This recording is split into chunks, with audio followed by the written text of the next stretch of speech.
ನಮಸ್ಕಾರ ರೀ ದೊಡ್ಡ ಮಂದಿಗೆ. ಏನಪ್ಪ ಇವತ್ತಿನ ವಿಷಯ ಅಂದ್ರೆ, ನಾನು ನಿಮ್ಮ ಪ್ರೀತಿಯ ಡ್ರೈವಿಂಗ್ ಲವರ್ ರಮೇಶ್.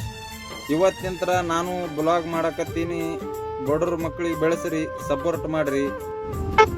ನಮ್ಮ ನಡೆ ಯಾವ ಕಡೆ ಅಂದ್ರೆ ಪುನಾದಿಂತ್ರ ಮುಂಬೈಗೆ ಹೊಂಟಿದೆವು. ಅಷ್ಟೊತ್ತರಲ್ಲಿ ಟ್ರಾಫಿಕ್ ಹತ್ತೇಳಿ ಸ್ವಲ್ಪ ಹಡಪ್ಸರ್ ಹಿಂದೆ ಲೋಣಿ ಟೋಲ್ ನಾಕ ದಾಟಿ ಒಂದು ಸ್ವಲ್ಪ ಹೊತ್ತು ನಿಂತು ಟೈರ್ ಅದು ಚೆಕ್ ಮಾಡಿ ಒಂದು ಸ್ವಲ್ಪ ಟೈಮ್ ಪಾಸ್ ಮಾಡಿ ಹೋಗ್ಬೇಕಂತ ಹೇಳಿ ತರಿಬಿ ಟೈರ್ ಅದು ಚೆಕ್ ಮಾಡ್ಲತ್ತೀನಿ ನೋಡ್ರಿ. ಈಗ ಟೈರ್ ಅದು ಚೆಕ್ ಮಾಡಿ ಮುಂದೆ ಹಂಗೆ ಹೋಗಿ ಪುನಃ ಅದು ಪಾಸ್ ಮಾಡಿ ಒಂದು ಸ್ವಲ್ಪ ಹೊತ್ತು ನಿದ್ದೆ ಗಿದ್ದಿ ಮಾಡಿ ಆಮೇಲೆ ಘಾಟ್ ಅದು ಇಳಿದು ಮುಂಬೈಗೆ ಹೋಗ್ತೇವೆ ನೋಡ್ರಿ. ಹಾಗೆ ನಮ್ಮ ಮುಂದಿನ ಪಯಣ ನೋಡ್ಬೇಕಂದ್ರೆ ಹಾಗೆ ನಮ್ಮ ಎಲ್ಲ ಪ್ರತಿಯೊಂದು ಬ್ಲಾಗನ್ನು ನೋಡ್ರಿ, ಸಪೋರ್ಟ್ ಮಾಡಿರಿ, ಬೆಳೆಸ್ರಿ.